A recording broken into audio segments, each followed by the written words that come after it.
11واں سپارہ سورہ یونس کی آیت نمبر 33، اللہ رب العزت کا فرمانے والی شان ہے کذالک حقت کلمت ربک علی الذین فسقوا،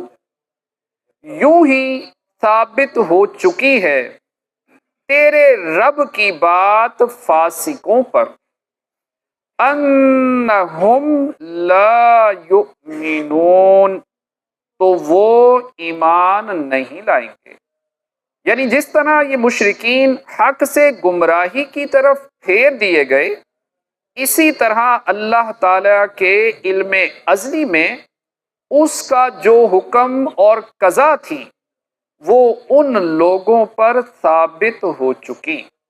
جنہوں نے اپنے رب عز و جل کی اطاعت کی بجائے اس کی نافرمانی کی اور اس سے کفر کیا۔ یہ لوگ اللہ عز و جل کی وحدانیت کی تصدیق کریں گے، نہ اس کے رسول صلی اللہ تعالی علیہ وآلہ وسلم کی تصدیق کریں گے۔ یاد رہے کہ اس آیت میں رب کی بات سے مراد تقدیر الہی ہے، یعنی تقدیر میں یہ لکھا ہوا ہے کہ وہ ایمان نہیں لائیں گے، یا اللہ تعالی کا یہ فرمان لَأَمْلَأَنَّ جَهَنَّمَ، یعنی ہم ان سے دوزخ بھر دیں گے۔ آیت نمبر 34 اللہ رب العزت کا فرمانے علی شان ہے قل، تم فرماؤ حل من شرکائکم من یبدأ الخلق ثم یعیدہ، تمہارے شریکوں میں کوئی ایسا ہے کہ اول بنائے پھر فنا کے بعد دوبارہ بنائے؟ قل اللہ یبدأ الخلق ثم یعیدہ، تم فرماؤ اللہ اول بناتا ہے پھر فنا کے بعد دوبارہ بنائے گا۔ فَأَنَّىٰ تُؤْفَكُونَ، تو کہاں اوندے جاتے ہو؟ اس آیت میں توحید کی حقیقت اور شرک کے بطلان پر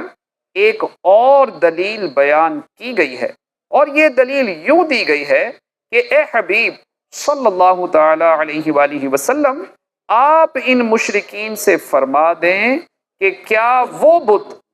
جنہیں تم معبود مانتے ہو، ان میں کوئی ایسا ہے جس میں یہ قدرت ہو کہ وہ بغیر کوئی مثال دیکھے خود ہی مخلوق کو پیدا بھی کر لیتا ہو اور پھر موت کے بعد انہیں پہلے کی طرح دوبارہ بنا بھی دے؟ اس کا جواب ظاہر ہے کہ ایسا کوئی نہیں، کیونکہ مشرکین بھی یہ جانتے ہیں کہ پیدا کرنے والا اللہ عز و جل ہی ہے، اور بتوں میں پیدا کرنے کی قوت و قدرت ہرگز نہیں ہے۔ تو فرمایا گیا کہ جب بت کچھ کر نہیں سکتے اور اللہ عز و جل سب کچھ کر سکتا ہے، اور وہ پہلی مرتبہ بنانے پر اور فنا کے بعد دوبارہ بنانے پر بھی قادر ہے، تو تم کہاں الٹے پھرے جا رہے ہو، اور ایسی روشن دلیلیں قائم ہونے کے بعد راہ راست سے کیوں منحرف ہوتے ہو؟ اللہ پاک کی بارگاہ میں دعا ہے جو پڑھا سنا عمل کی توفیق عطا فرمائے۔